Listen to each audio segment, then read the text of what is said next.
الحمد لله الذي خلق الموت والحياة ليبلوكم أيكم أحسن عملا وهو العزيز الغفور. اللهم صل على سيدنا محمد صلاة توسع بها علينا الأرزاق وتحسن بها علينا الأخلاق وافتح من خير كل مهلك وعلى آله وصحبه أجمعين.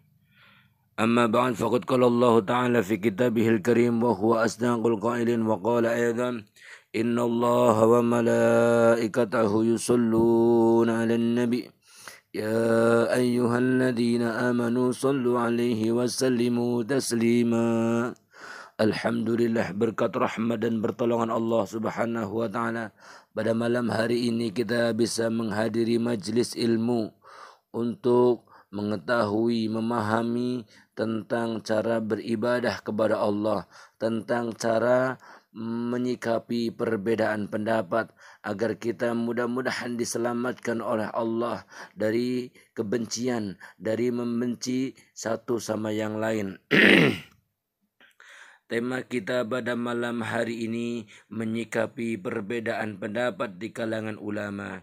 Ini tema yang sangat penting, tema yang apabila kita bisa memahami dengan benar, maka insya Allah kegaduhan yang ada itu sedikit lebih bisa diredam, karena kita lihat kegaduhan perbedaan pendapat saat ini dari kita dan kita husnudon itu bukan dikarenakan kebencian mereka kepada kelompok yang berbeda, tapi karena kecemburuan mereka terhadap kemurnian agama Allah. Jadi kalau ada sekelompok, dua kelompok, tiga kelompok yang kemudian mereka saling menghujat, kita husnudon, bukan karena mereka benci dengan kelompok yang lain, tapi karena niatan mereka untuk menjaga kemurnian agama Allah. Apabila kita faham, insya Allah bisa diredam. Tapi sayang yang muncul sebaliknya, ini memang benci dengan kelompok kami, ini memang memusuhi kelompok kami, kelompok yang itu mesti, akhirnya setan masuk di mana sang Nabi bersabda, an Jabir radhiyallahu an, sami'tu Rasulullah sallallahu alaihi wasallam, inna syaitana qad ya'isa ay ya'budahul musalluna fi jaziratul Arab walakin fi takhris bainahum. Dari Jabir radhiyallahu an,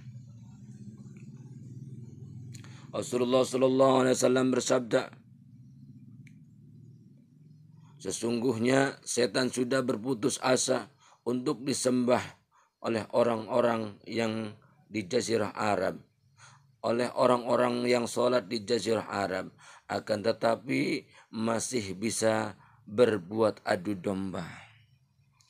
Iblis frustasi untuk disembah di Jazirah Arab, akan tetapi iblis masih punya peluang besar untuk disembah di Jazirah Arab. Karena setan putus asa dari satu pintu kemaksiatan, setan tidak meninggalkan pintu-pintu yang lain. Pintu yang kedua yang direbut oleh setan untuk mengajak kita masuk ke dalam neraka, menyembah setan tidak mungkin. Maka setan punya cara yang lain, apa itu? Walakin fitakhris bainahum. Akan tetapi setan menjadikan permusuhan di kalangan umat Islam, yang dengan permusuhan itu mereka ada peluang untuk masuk neraka. Hadis ini diriwayatkan oleh Imam Muslim dengan sanad yang sahih. Berarti kita harus faham, Allah menginginkan kita bersatu, Allah menginginkan kita bersaudara. Rasul menyatukan muhajirin dan ansor. Apabila kita lebih memilih bermusuhan, maka kita tidak mentaati Allah dan Rasulnya, tapi justru mengikuti ajakan setan. Kemudian Hadirin yang kita perlu fahami, perbedaan pendapat ini merupakan suatu keniscayaan. Coba antum cari, hatta di dalam satu kelompok sekalipun tidak akan ada yang sama 100%. Sampai terkadang kita bingung. Ayo kita ikut kelompok kami. Kelompok yang mana? Ayo kita ikut kelompok kami. Kita bingung. Kelompok yang mana? Satu kelompok pun tidak akan ada yang pernah selamat dari yang namanya perbedaan. Allah berfirman, وَلَا يَزَّلُونَ مُسْتَحْلِفِينَ إِلَّا مَا رَحِمَ رَبُّكَ.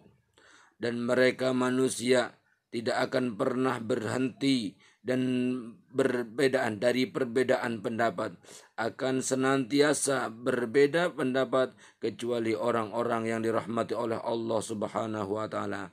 Maknanya orang yang dirahmati oleh Allah bukan tidak berarti berbeda.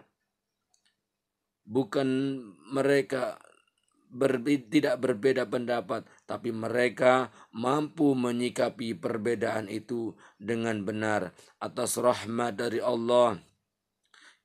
Kita kasih contoh Abdullah ibnu Abbas berbeda dengan Sayyidah Aisyah radhiyallahu anhu. Dua orang sahabat mulia, Abdullah bin Abbas yang Rasul doakan, pahamkan dia agama dan pahamkan dia tafsir, dan Sayyidah Aisyah radhiyallahu anha dan Abdullah bin Abbas tentang ketika Rasulullah Isra Mi'raj, mampukah Rasul memandang Allah? Apa tidak? Akan tetapi lihat, dari perbedaan ini mereka sadar ini bukan perbedaan besar yang menjadikan kita harus bermusuhan. Ada satu contoh lagi dan banyak contoh-contoh yang lain. Imam Ahmad bin Hanbal dengan gurunya Imam Syafi'i berbeda pendapat. Namun perbedaan mereka, perbedaan guru dengan murid tidak menjadikan beliau bermusuhan, malah mereka semakin dewasa. Kalau sekelas Imamul Arba'ah yang faqih, yang fasih, yang benar-benar paham, benar-benar cerdas, bukan tidak dapat menyatukan umat, bukan berarti beliau tidak bisa menyatukan umat menjadi satu pendapat. Kalau sekelas beliau saja memahami bahwa perbedaan itu tidak akan pernah disatukan, apalagi orang-orang seperti kita datang di akhir zaman yang berkata akan menyelamatkan atau menyatukan umat dari banyaknya perbedaan menjadi satu pemahaman atau satu pemahaman. Ini kayaknya tidak mungkin. Sekelas beliau Imamul Arba'ah saja bukan tidak mampu. Beliau paham, beliau mengerti bahwa perbedaan itu akan terus ada, tidak akan pernah bisa disatukan.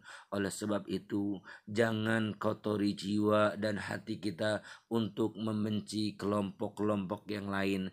Jangan kotori jiwa dan hati kita untuk membenci saudara kita yang berbeda. Jangan. Kita akan kembali kepada Allah. Kita akan bertanggung jawab dengan apa-apa yang kita berbuat. Mereka akan bertanggung jawab dengan apa yang mereka berbuat. Kita tidak perlu membencinya, kita tidak perlu mencacikannya, kita tidak perlu menjatuhkannya.